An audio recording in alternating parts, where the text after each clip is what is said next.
I'm Ava DuVernay, and I'm so pleased to welcome you to this day that we've been waiting for so long.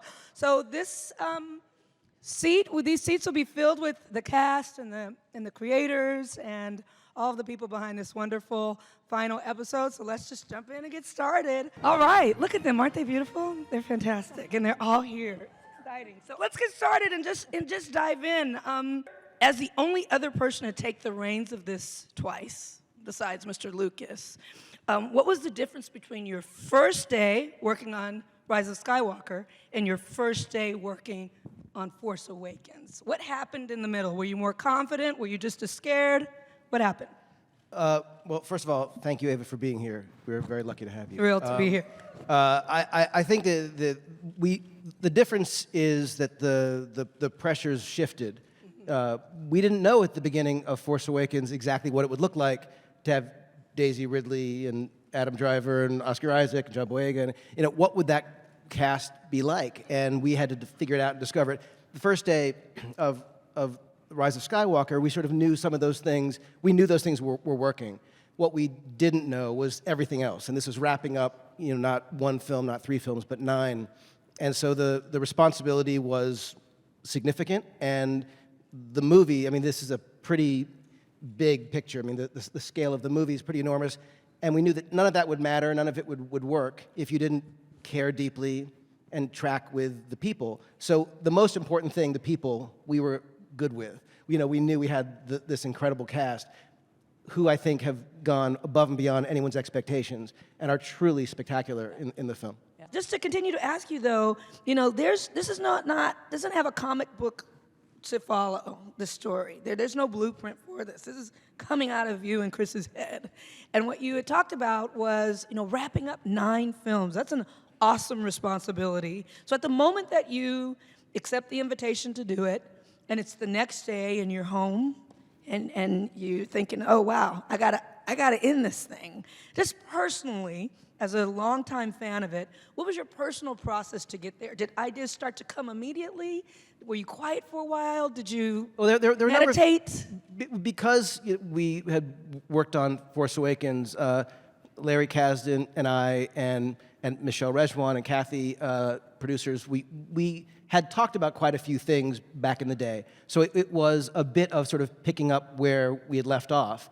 And the fact is that what Rian Johnson had done in Last Jedi, had set up some things that were sort of wonderful for this story. One of the things being that the cast was separated. The characters weren't together for the entire movie, essentially. So this was the first time that the group got to be together.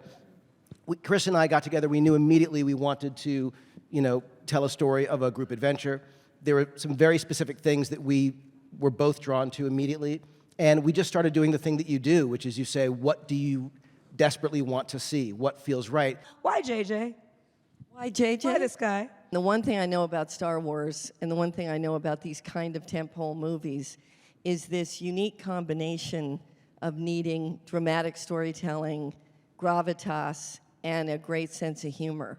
And I think that there's few filmmakers that really embody both of those things and also have the capability to really manage something this huge. And JJ was my first choice.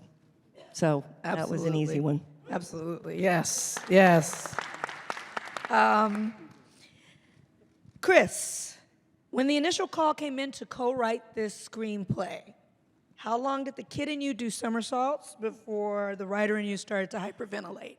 Because I don't even know how you approach something like this. I think I was on East 12th Street in Manhattan when I spoke to JJ. JJ had been calling and leaving messages, and I was in a screening. And I didn't have JJ's cell phone number in my cell phone, so it was sort of a random 310 number. And I thought, why is this random person in Los Angeles calling me? Right. And finally, I listened to the message, and I sort of hyperventilated a little, and I called back. And he said, hey, do you want to write episode 9 with me? Wow. Didn't say the word Star or Wars, just said right. episode 9. So for a good 8 minutes, I let myself sort of leap into the air, and then we realized, oh my God, we have to land this vehicle somehow. Yeah. We have to land the biggest Star Destroyer in the world on this, on the head of a needle. And then we got to work. I live in New York, but I came out to LA, and JJ and I just started at Bad Robot. There's a room with these whiteboards, with these blank whiteboards, and we just started writing in dry erase marker on whiteboards, and then eventually the boards became a Word document that was 10 pages, and then 50 pages, and then 121 pages, and then that became the script. I'm going to jump into some of our newbies before we go to the OGs, as we call it in Compton, where I'm from. So let's start with Carrie Russell. Carrie Russell, who the hell are you? And what are you doing here? You play Zori Bliss. And I just have to tell you, love her. Love her. She's hot.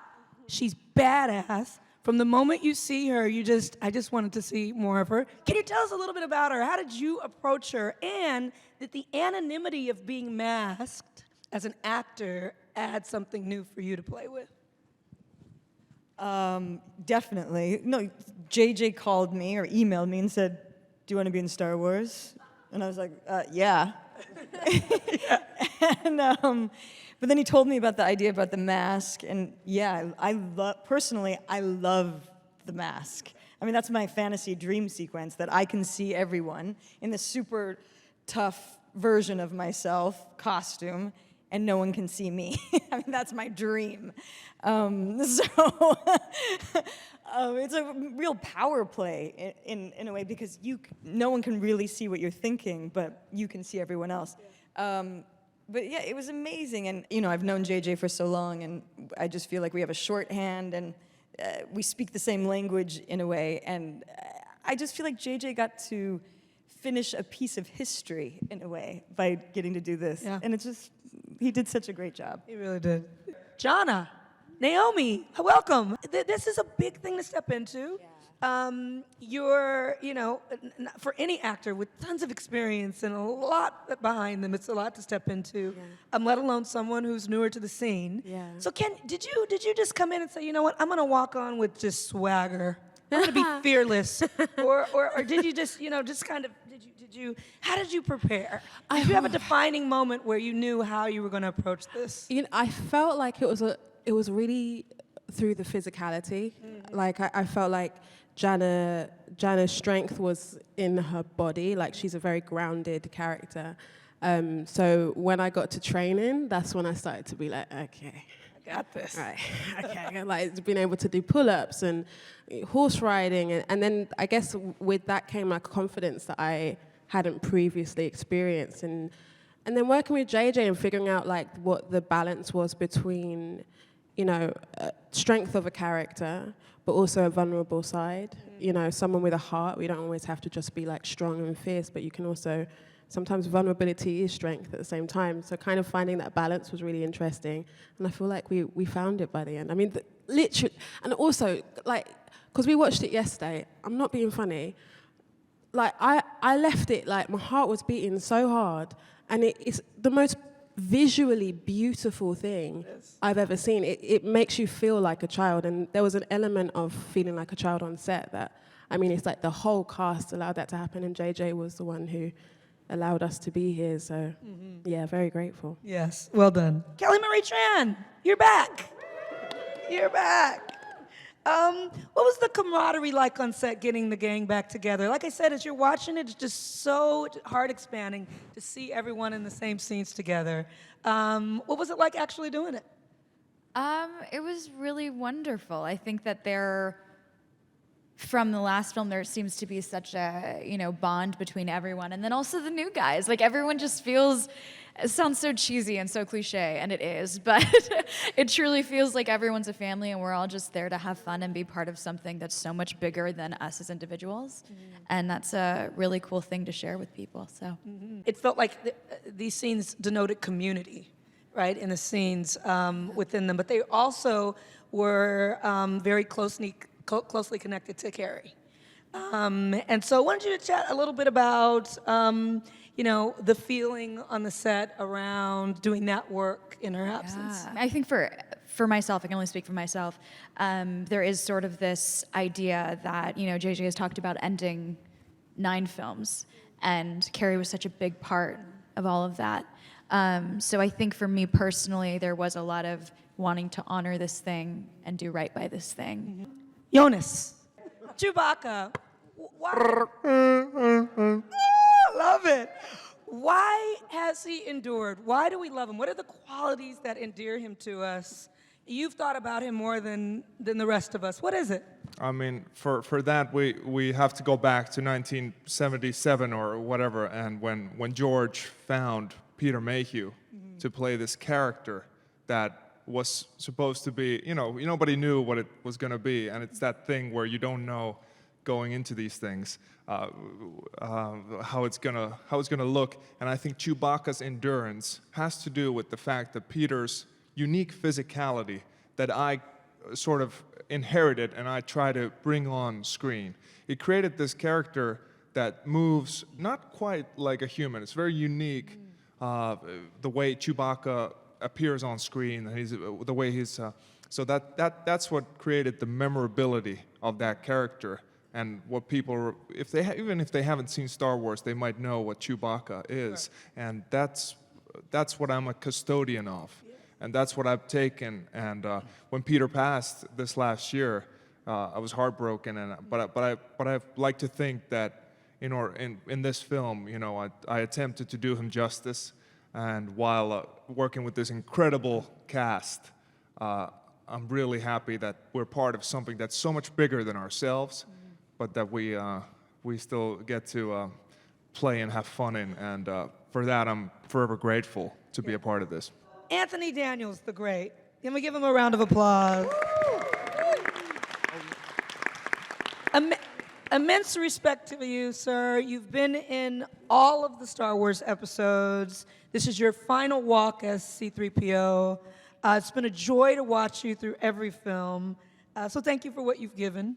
It's Thank really you for fantastic. saying that, and thanks to everybody who has kind of been fond of 3PO over the years. Some of you will be there. Yes. Thank you very much. More than fond. We love him.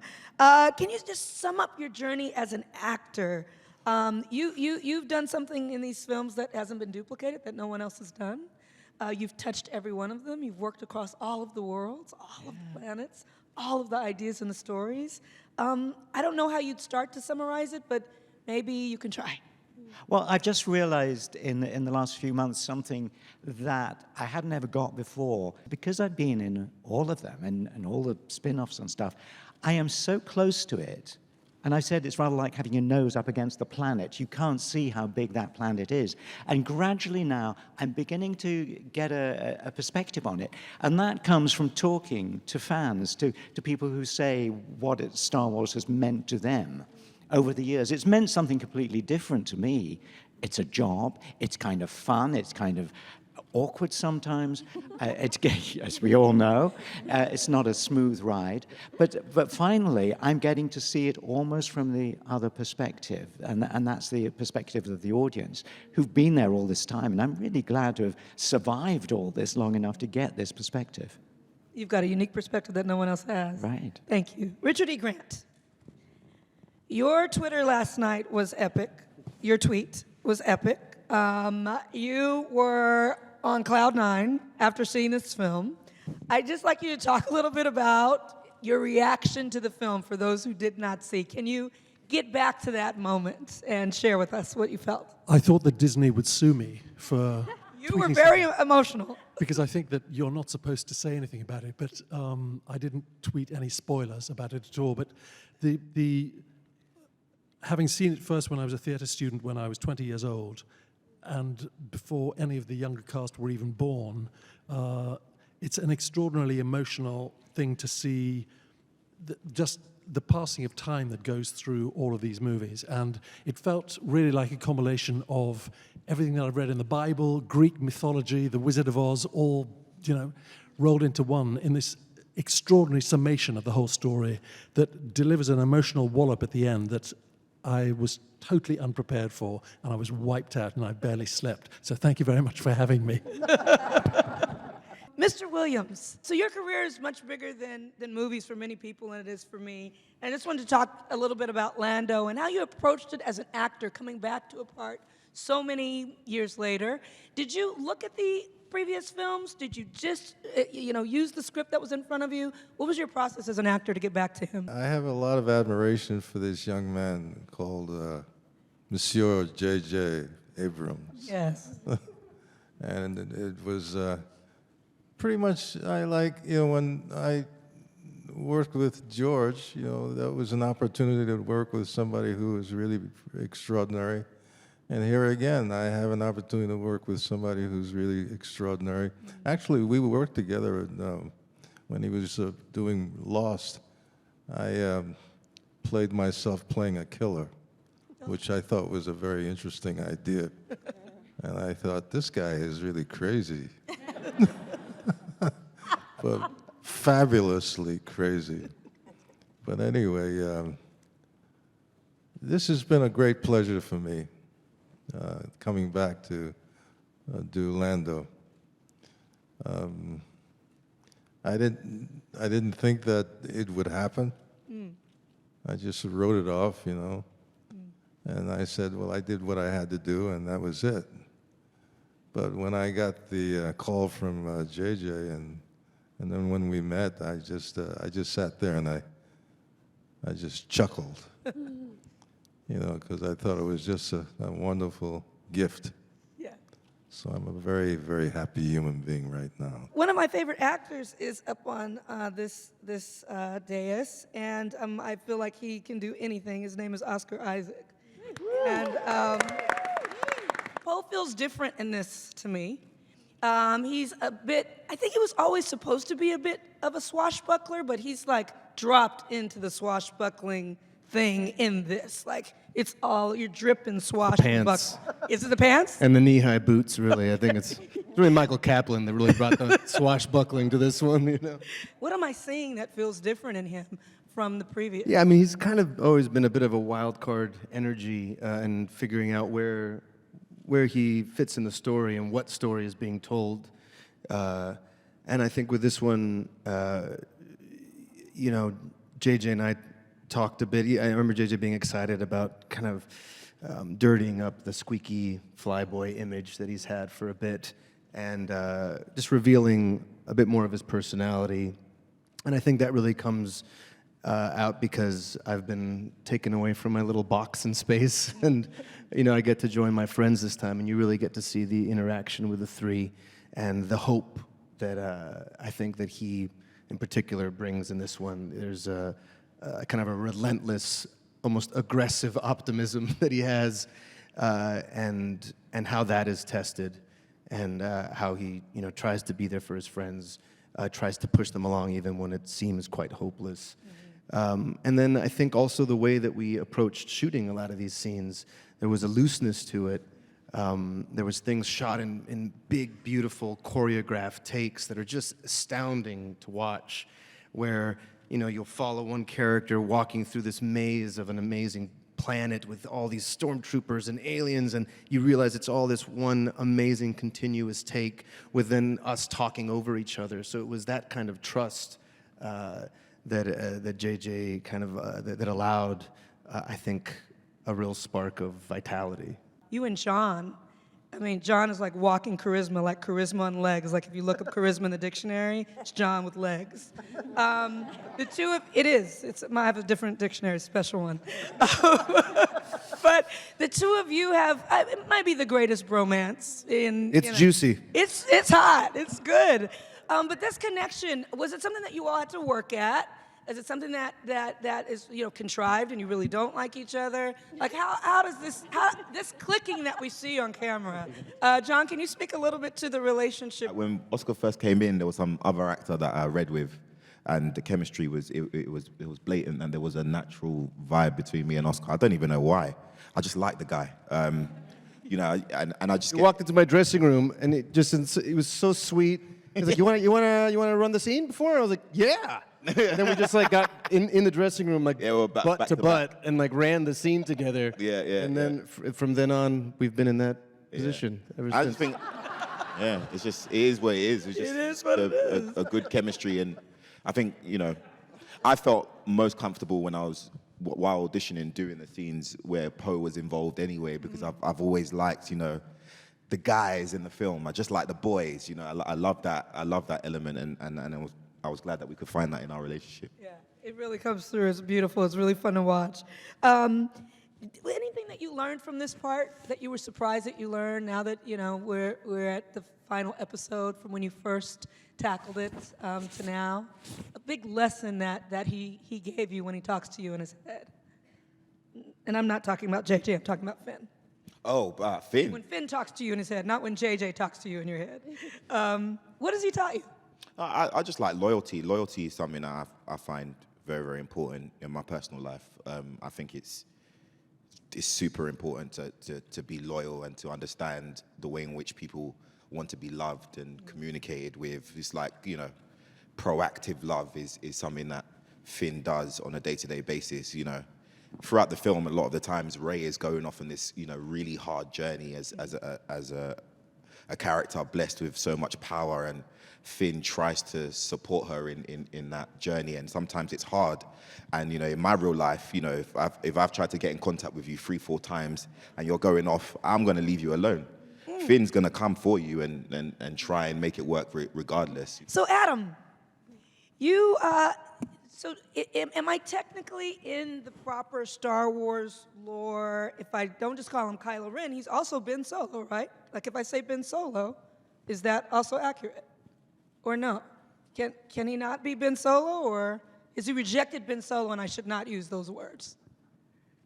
Wow, he's really thinking about it. Yes and no.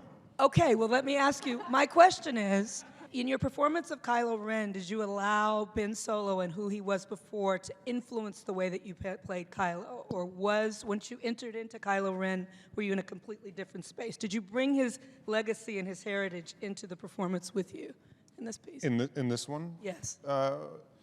I think maybe subconsciously. I don't think it's when people are actively trying to deny a certain part of their lives, I think they can do it pretty successfully.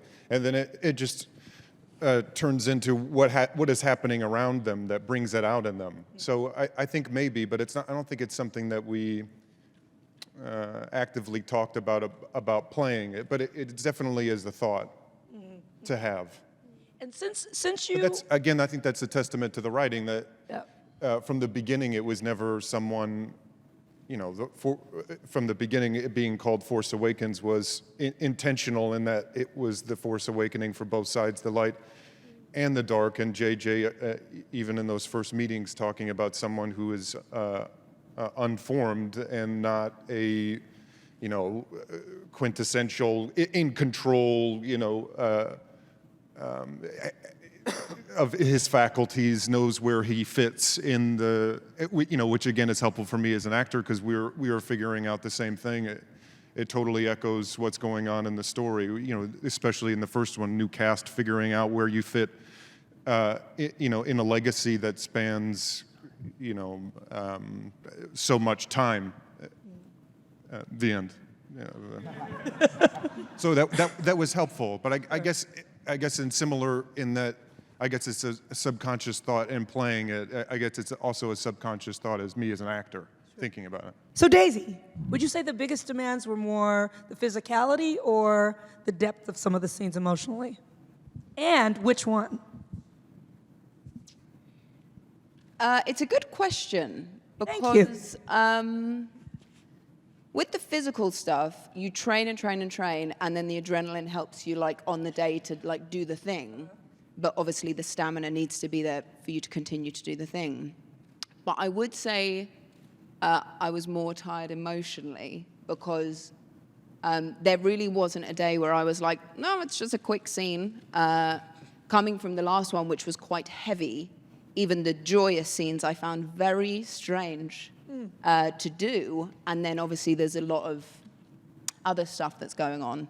And it's also tricky because understanding what JJ was asking of me, I'd be like, I know what you're asking, I just can't quite get there yet. So that was probably the most tricky thing, and sustaining that emotion. And there's more of a, I would say, like a singular intention that was tiring. Because as well, even in the emotional scenes, there's like a physical containment that is tiring. So really, I've not answered the question, and both things were hard.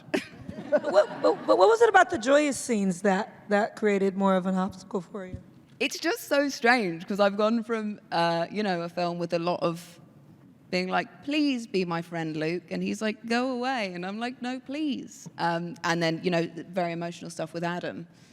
So coming back was so great, but it would be so, easy to just flow into it that then you're like, am I acting? Like, is this what is required?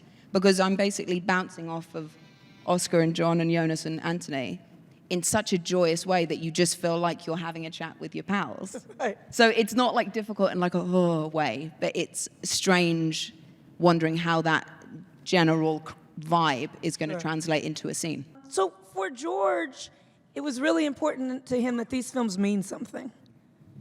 That they aren't just, popcorn films, that there's some universal truth to them, that something is being conveyed, that this is soul food. It's supposed to stick to your ribs. And he wanted to say something through the ones that he worked on. You're the only director that's done it more than once besides him. So in this final piece, I always hate getting this question, but I'm going to give it to you anyway, my friend. What does this mean, and what do you want to say with it? That's a terrific question. I like to think that when you're working on something, especially something, and I say something like this as if these kind of things come along all the time, and they never do. And I'm still grateful to that call from Kathy. The truth is that there's the movie that you're presenting to the world, and then there's the thing that you're doing, not necessarily secretly, but meaningfully. We live in a crazy world. We live in a crazy time. And Star Wars for me was about hope. And it was about community. It was about the underdog. And it was about bringing people together and seeing all oddballs represented and the most unlikely friends and the most unlikely places, and the family that you make is really your family, And so to tell a story that is, of course, a giant spectacle and a sort of, like you say, the blockbuster wrapping. But the thing that mattered to me most, more than all the spectacular, unbelievable, I would argue, best work ILM has ever done, all the departments going beyond expectations, the thing that matters, I would say, most and only in the film is really the people who are sitting here, and what you're watching, and the eyes of the characters, and the heart of the characters. So for me, rather than give away sort of themes that Chris and I talked about doing, from the beginning and what our specifics are, I will say that it really is about hope, and it's about coming back to a sense of possibility, about unity, and if Star Wars can't do that for us, I don't know what can. And now it's your turn. Time to ask questions. Here we go. Ma'am in the front. Yes, you. Here's a mic coming for you. Hi everyone, Carolyn with Hollywood First Look Features. This message is for JJ and Chris.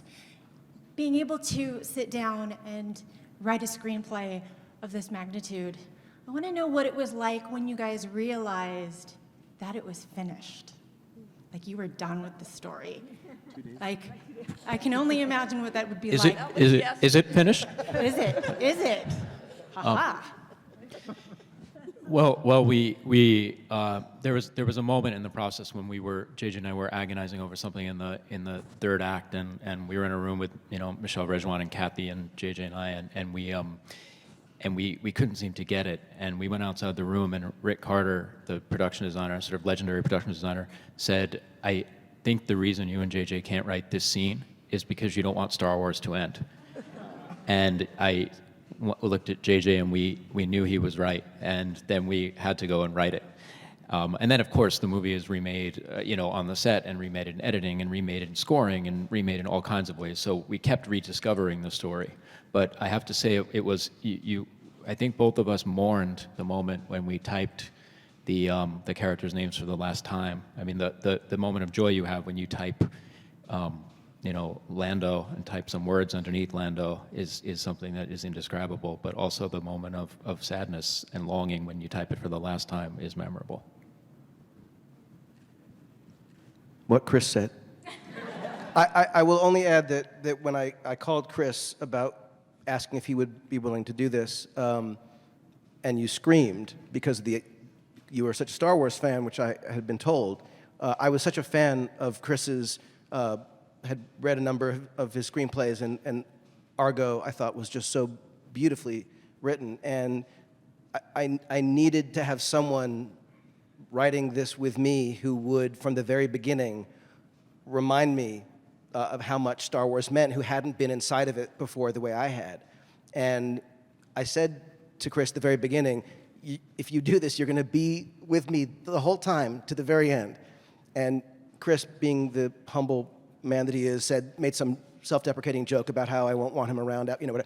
And we were together throughout production, throughout post, in the trenches with Michelle, with Kathy, kicking every tire, shaking every tree, doing everything we could to make sure that we were telling the best possible story we could. And I cannot tell you how grateful I am for this gentleman's partnership on this movie. Yeah. Just questions for JJ. Can you tell me about the process of integrating Carrie Fisher into the film and how you worked through the story, the footage you had found from The Force Awakens, and what that process is like, even emotionally, for you and everyone involved? Yes, I like everyone here who knew her, loved Carrie. And I knew her for a long time, not very well, but I knew her for a while before Force Awakens. And, obviously, as we've discussed, the idea of continuing the story without Leia was an impossibility. And there was no way we were going to do a digital Leia. There was no way we were, of course, ever recast it. But we couldn't do it without her. And when we went back to look at the scenes that we hadn't used in Force Awakens, what we realized is we had an opportunity. And we could use that footage, use the lines that she was saying, use literally the lighting. That was amazing. Okay, watch this. The lighting. That was creepy. Hi, Carrie. Yeah. Hi, Carrie. That's so Carrie, by the way, to do that. Yep. Really weird. In any event, we knew that we had an opportunity to use the footage to create scenes that Leia would be in. And of course, had Carrie been around, and it's still impossible for me to believe that she isn't, because we've been editing with her for about a year, and she's been very much alive with us in every scene. And it ended up being, if we had Carrie around, would we have done some different things here and there? Of course we would have. But we had an opportunity to have Carrie in the movie. And working with all the actors, including Billie Lourd, her daughter, who's in scenes with her, we were able to, I think, do something that Carrie herself, I'd like to think, would be happy with. She's great in the movie, of course, and it's still emotional and moving to think of her and how sad we all are that she's not sitting here with us today. The question was, what do you want your legacy to be? I think in itself to be part of something, like a lot of people in cinema are talking about representation and change and aren't doing it. So I think in itself being part of a team of people that look a little different, that are from different places, like in whatever form that is, gender, race, whatever it is, I think that in itself is a legacy to be proud of. Yeah, I think, and like JJ was saying, this is a film of hope. And I think we are reflective of the world at large. There are a lot of people up against magnificent forces that are fighting the good fight, and and the characters aren't real, but what they're doing is perilous in cinema. So to be able to portray, even a tiny part of that in this crazy world is very special. Hi, congratulations on all the work that you guys have put in. My question is for John Boyega. I remember way back when you did Attack the Block and you had your first junket with like a press conference table. Like, how does it feel to have a global audience like love you for this character in Finn and for this production, coming from where you came from as early on in your independent movies? Like, how do you carry yourself now with this global respect and love from the world? I don't know. I just I think I'm not the only one in it, so it's cool to be able to share the load. I guess I've been on this journey with Daisy really more than anyone else, just in terms of circumstance and understanding of culture. Well, pretty much there's a 100% understanding of our background and where we're from. And then while we were auditioning, obviously we were, I had more money than Daisy when we were auditioning. I think you had like £17.55 in your account. And it was in minus too, so she was definitely going over the transaction limit. And we were just able to relate on that, even that kind of level where it's, most of the time actors have this kind of like, kind of mystery about the personal things. We stripped that bare, and I think that having this connection more than anything, like if I feel any type of way, or if I experience something that's weird, or if I'm at a store and I'm like, oh, I just saw something, I always just message Daisy, because I just know that that's somebody that would 100%, relate. And I guess this way has been my way of experiencing, the whole thing. But it's definitely also been a huge life change for all of us, and that in itself is exciting. Thank you, JJ. Thank you, everyone here. Thank you, Kathleen, for being the shepherd of this beautiful story, and thank you all for being here. Can't wait till you see it. You're gonna love it. Thank you.